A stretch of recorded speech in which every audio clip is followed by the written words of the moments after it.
Magandang araw sa inyo mga kalapatids. I-update ko po kayo dito sa... Andito po tayo sa Nakamura Loop. Mga kalapatids, i-update ko po kayo dito sa mga e-entry ng One Loop Race. Ito, nandito po tayo sa 8th floor po itong kanyang building. Bali, pan 9th floor po itong tiniglagyan niya ng kalapati. Kasi yung hagdanan po sa 8th floor to 9th floor, halos parehas lang. So, ang bilang ko po rito, ika-9th floor. So ito, i-update ko po kayo dito sa mga e-entry namin dito kay Mr. Nakamura sa One Loop Race. Papakita ko po sa inyo yung mga napisa. Sa ano na po tayo? Malapit na po tayo mag 30 heads na mga napisa rito sa Mr. Nakamura. Pero yung iba hindi ko pa nasingsingan. Ang mga nasingsingan ko lang po is mga 20 pa lang. Pero maraming mga bagong pisa. Papakita ko po sa inyo yung mga medyo malalaki na. Samahan niyo po Kuya Toybit. Papakita ko po sa inyo itong mga e-entry namin ni Mr. Nakamura sa One Loop Race.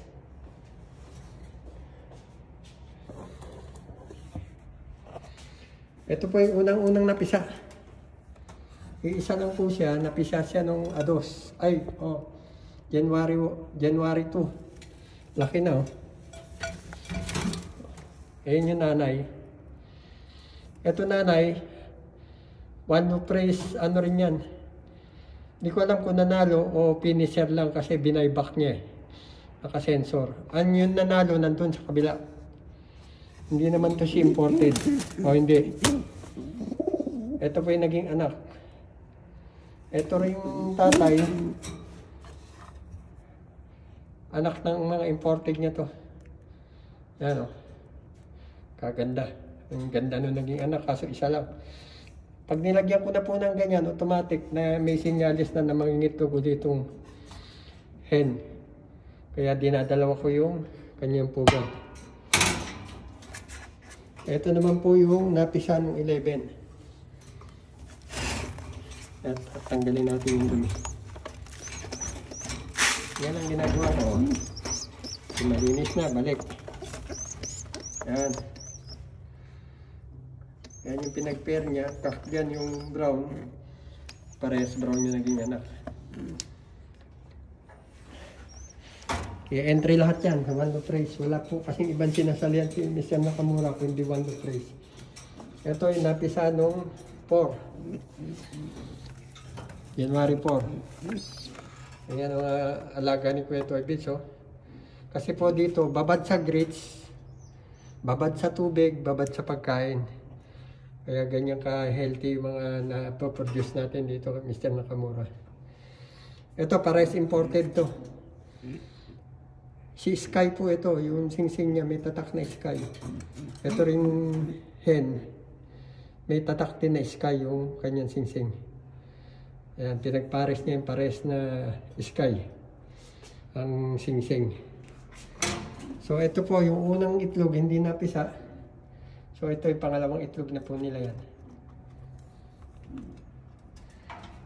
Ito rin. Yung unang itlog hindi na pa siya kasi bagong salang ng itlog uli. Alisin mo lang agad yung itlog kung iilawan mo. Ito yung producer niya.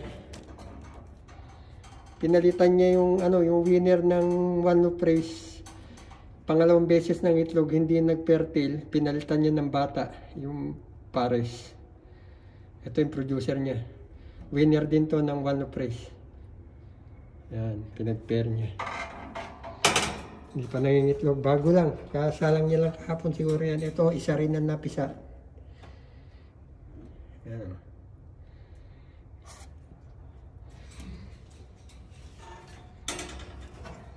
Ito, dalawa. Brown and black. Pinag-pair niya. Brown and black yung inanak. Yan Inisin natin yung ugad. Busog na busog. Laking bagay po yung grits kasi tumutulong sa pagtunaw ng pagkain nila yung grits. Papakita ko po sa inyo nandito sa labas. Dito po tayo sa mga neto yo. Bilis tumakay mga sisiyo dito kasi babad sa pagkain. Babad sa greens, babad sa tubig. Para madaling matutong kumain yung mga inakay, may iniiwan lang na pagkain. Ito naman, 15 kapipisa lang siguro nito. Ito yung last na nanalo sa One Loaf Race. Napisa yung anak nila noong January 15. Ano, isa rin ang pinisaan. Kasi bagong dating lang to galing sa One Loaf Race. Nandiyan pa yung kanyang sensor. Ito yung huling winner. 2024.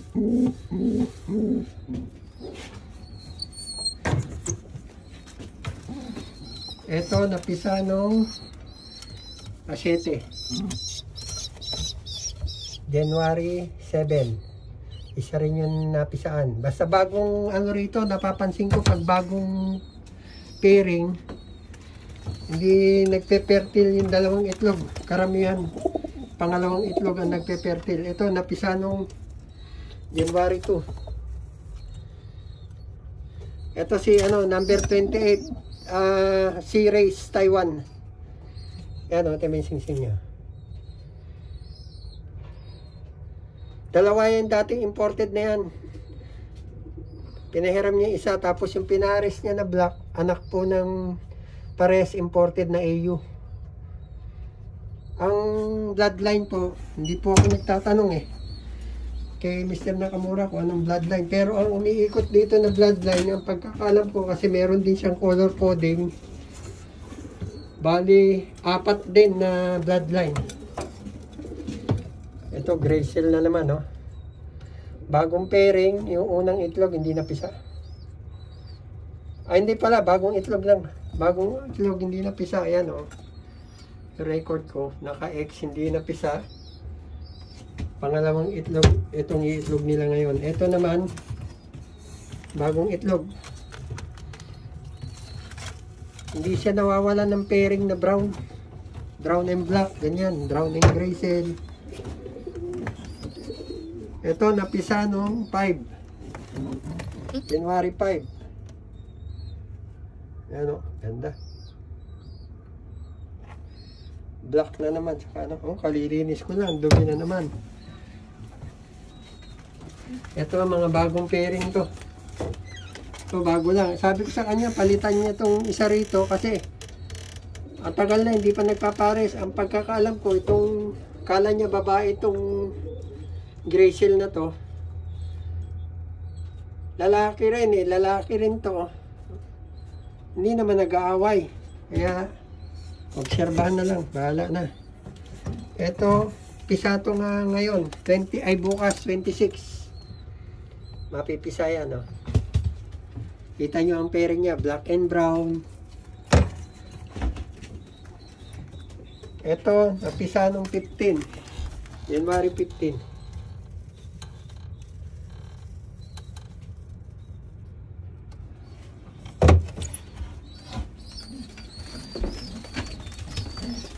Ito, wala pa. Bagong itlog. Bagong itlog tong blue bar na to.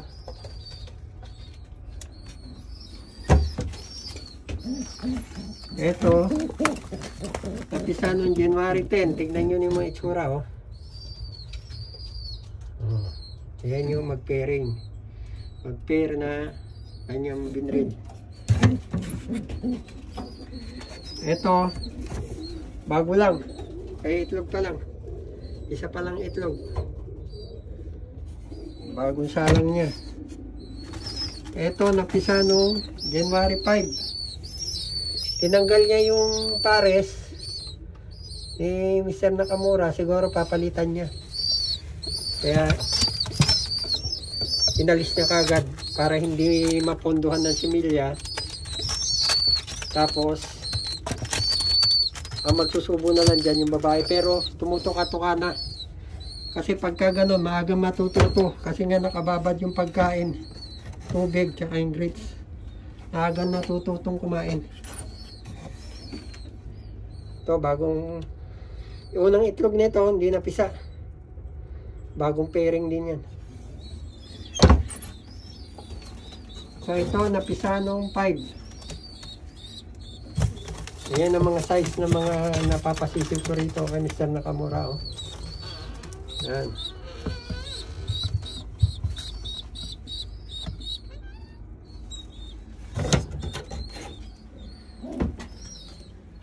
So tignan natin dito sa kabila. Sa hen. Pero bago yan, kawalan muna natin to para hindi na ako babalik mamaya. Ayan yung mga sumobrang kak. Ayan. Marami pa.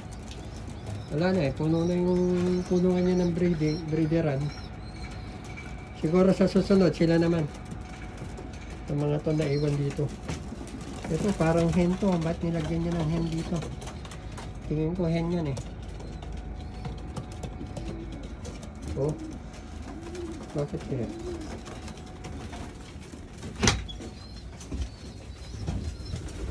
So, tignan natin dito sa kabila. Sa hen section. Doon kanina sa cup section tayo. Ngayon, nagpasobra siya. Naglagay siya ng pugad. Ginawang ko ng kahon. Tapos naglagay siya ng 2 cup dito sa hen section. Para kung sino man ang parisan siguro, bahala na sila kung saan sila dito. Saka ito, oh. Meron pa isa dyan, itlogan. So ito, mga bagong pair din niya to. Mga pangitlog. Grabing gaganda ng mga kalapati rito. Pag nahawakan nyo, grabing katawan. Ito, napisa noong January 23. Kaya maliliit pa.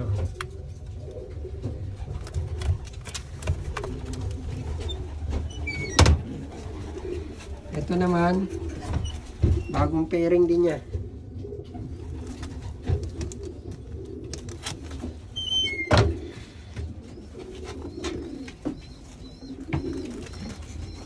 Ito, pisato bukas. Ito imported ng Graycel. Yan. Yung may record. Bali, 2 na imported ng Graycel dito sa amin. Nagpa-import siya ulit kasi maganda yung resulta dun sa one loop press nung in-entry niya ng mga unang anak nito mga to. Kumuha ulit siya ng isa dun sa pinagkuhanan niya rin.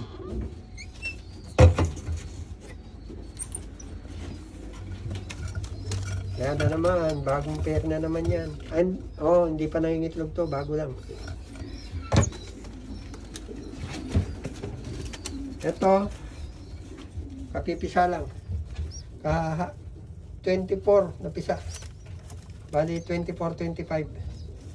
Huwag natin istorbohin, baka maapakan yung anak. Yung hen dito, ayan. Anak yan nung Taiwan.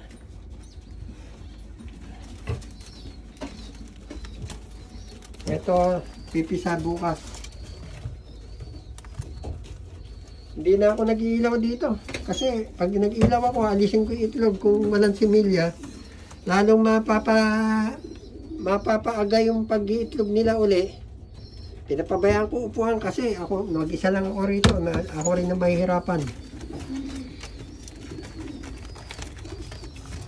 Ano? Ito, bagong pair din. Wala pang initlog. Ito, pisa bukas din to. Yan. Ganda. Ito, pisa rin bukas.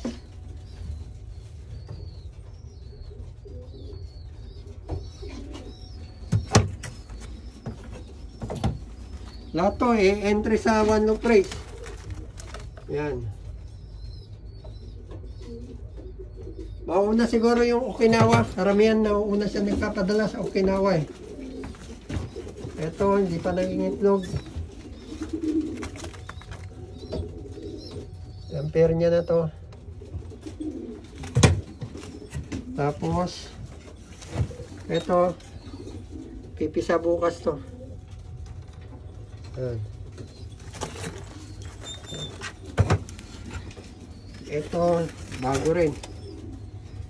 Bagong kasa, hindi pa nangingitlog. So, ayun.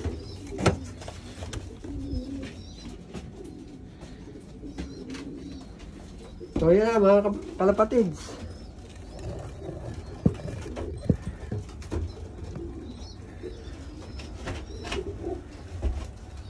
So hanggang dito na lang mga kalapatids. Tumba. Ulitin ko po, hanggang dito na lang. Ito po kasing pagbibideo natin, pagbablog natin. Hindi ko na po ini-edit to, diretso na. Kaya pasensya na po, natumba.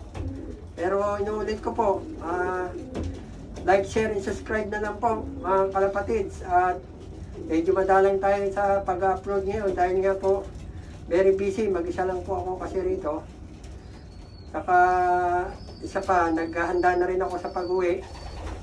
Tapos yung mga kalapati ko rin sa bahay, naasikaso ko rin. Pagdating ko rito, kalapati uli. Pag-uwi ko ng bahay, kalapati uli. Pag-uwi ko ng Pilipinas, ganun pa rin.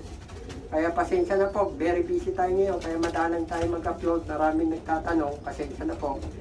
So like, share, and subscribe po para kay Kuya Torbits. Maraming po salamat sa walang sawang tumatangkilik sa aking YouTube channel. Salamat po, arigato, bye.